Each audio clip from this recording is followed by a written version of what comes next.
Bienvenue dans ce nouveau bloc-notes, parce que dorénavant, sur la petite émission, la petite librairie, eh ben ça s'appellera un bloc-notes, parce que bloc-notes, ça fait vraiment... Puis c'est un peu le côté Magritte. Pourquoi Magritte? Parce que Magritte, eh ben, c'est un des événements cette année à Paris. L'exposition au Centre Georges Pompidou s'arrête le 23 janvier 2017, l'année prochaine.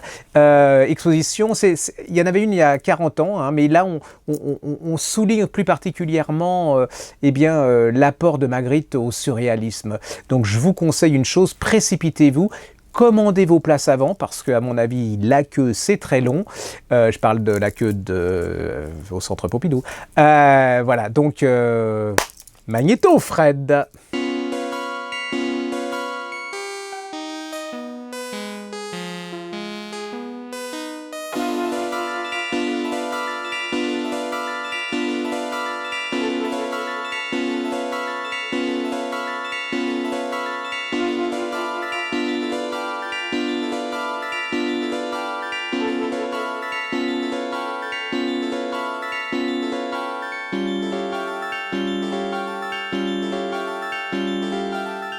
Bon, alors après cette magnifique bande-annonce, c'est normal, c'est pas Fred qui l'a faite. Donc, je vous ai choisi deux bouquins. Un qui s'appelle « Ceci n'est pas une pipe », c'est en fait le catalogue officiel de l'exposition, hein, qui est aux éditions du Centre Pompidou. 39,90, mais très très bel objet, très beau commentaire, très beau... Voilà, regardez, je vous le montre. Voilà, c'est un des indispensables. Et puis, ouais, si vous êtes comme moi, vous n'avez pas beaucoup d'argent, vous êtes un libraire indépendant, voilà, c'est terrible. Et ben, je vous ai choisi cette petite chose qui est absolument aussi sympa, qui vaut 9,50 €. C'est aussi aux expositions, aux éditions du Centre Pompidou. C'est Magritte, la trahison des images. Regardez. Les reproductions sont très bien faites et puis le texte de synthèse est aussi bien fichu. Ben voilà, c'est fini pour Magritte, peut-être à dans 40 ans. Eh bien, un genre, c'est presque mon genre de prédilection, hein, les polars. Mais là, on vous a sélectionné, enfin, Monsieur Fred, vous avez sélectionné la sortie des polars en poche, format de poche, hein, toute édition composée, mélangée. Donc, Monsieur Fred, magnéto! Vous les attendiez avec impatience? Bonne nouvelle, ils viennent de sortir en format poche. Voici donc l'agenda des sorties en librairie des livres dont l'équipe de la Griffe Noire vous avait vanté les mérites. Au programme, 3 livres et plus particulièrement 3 polars. Et on commence avec le livre d'Armel Carbonel, Criminal Loft, édité chez Milady, que Carole Hess et Gérard Collard vous avaient vivement recommandé. Ça se passe aux États-Unis. Ils ont décidé de créer un loft style Love Story. Vous avez 8 monstres, hein. 8 monstres qui sont dans les prisons, condamnés à mort, dans le couloir de la mort. Celui qui gagne, il est libéré. Génial. Les autres, bon bah, à la potence, hein. C'est absolument l'altérité, mais dans l'horreur, dans le monstre. Et là, vous avez un polar irrésistible, monstrueux, passionnant, fascinant. Les Américains n'ont qu'à bien se tenir parce que là, ils sont battus, mais alors KO debout. Un thriller psychologique glaçant et efficace qui ne devrait pas vous laisser indifférent. Les Assassins de R.J. Ellory aux éditions du Livre de Poche se situent dans un New York des années 2000 dans lequel vous assisterez à une course-poursuite contre un serial killer.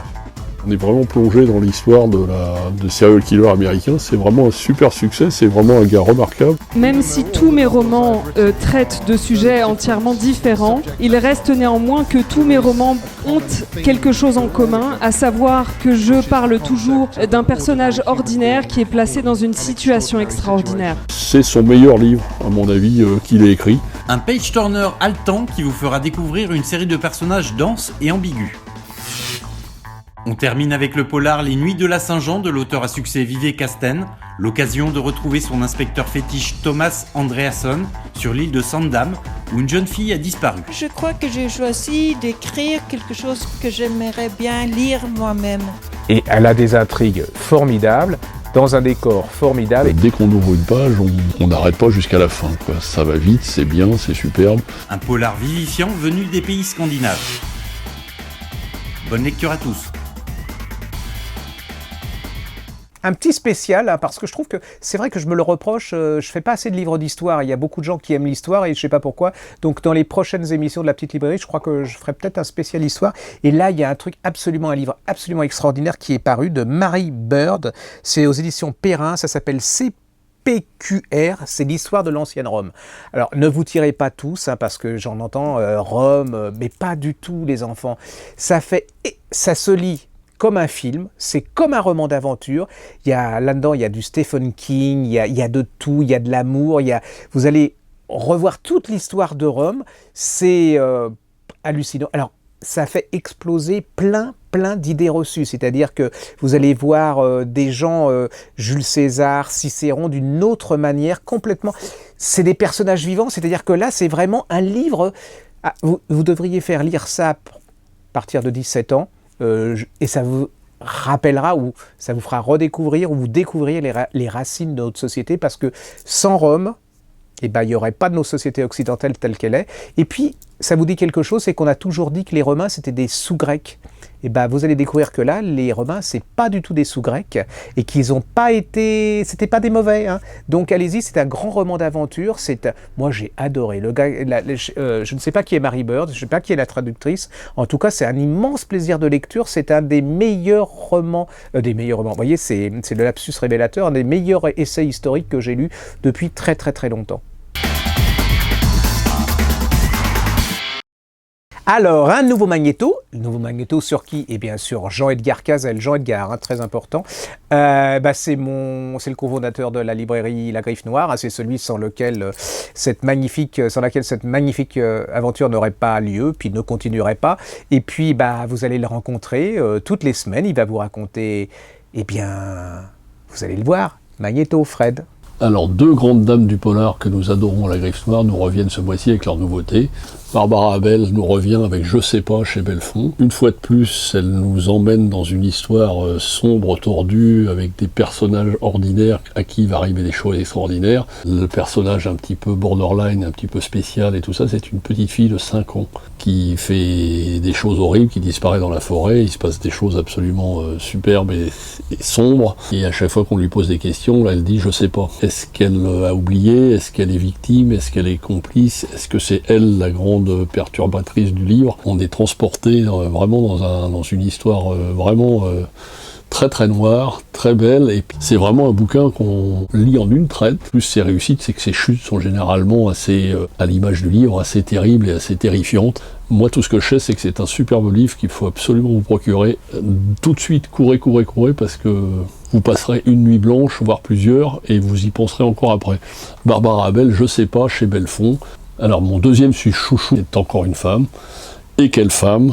C'est Le dernier mot de Mailleras, Luxe, chez Anne Carrère. Elle a une écriture, un style, une façon de vous faire rentrer dans ses personnages, avec toujours également des chutes absolument superbes. L'histoire d'un jeune homme d'une trentaine d'années qui revient 20 ans après en Australie. Il s'est passé quelque chose quand il était petit avec un de ses amis qui est mort, il revient pour se venger. C'est rempli de flashbacks, ça se passe à la fois de nos jours et en 1996. Machiavélique, 250 pages, écriture serrée, on va à l'essentiel.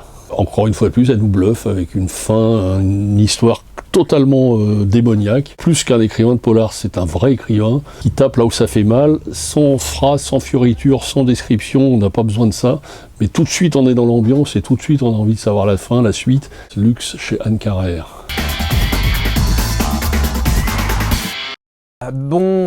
Là c'est un peu spécial parce que Cabu c'était notre copain, enfin il était venu au salon du livre de Saint-Maur, il a fait des silhouettes que vous allez voir, que vous voyez, non d'ailleurs c'est...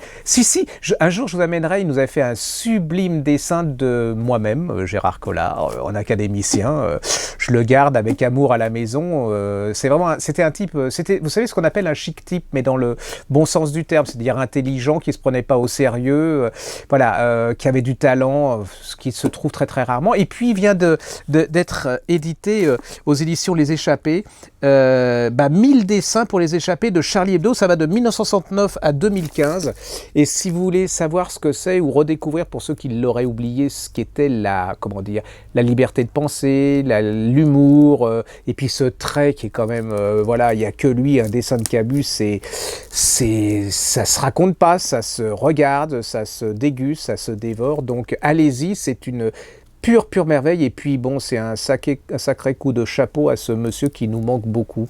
C'est Cabu s'est échappé, c'est aux Échappés, et ça vaut 39 €, c'est pas cher quand même.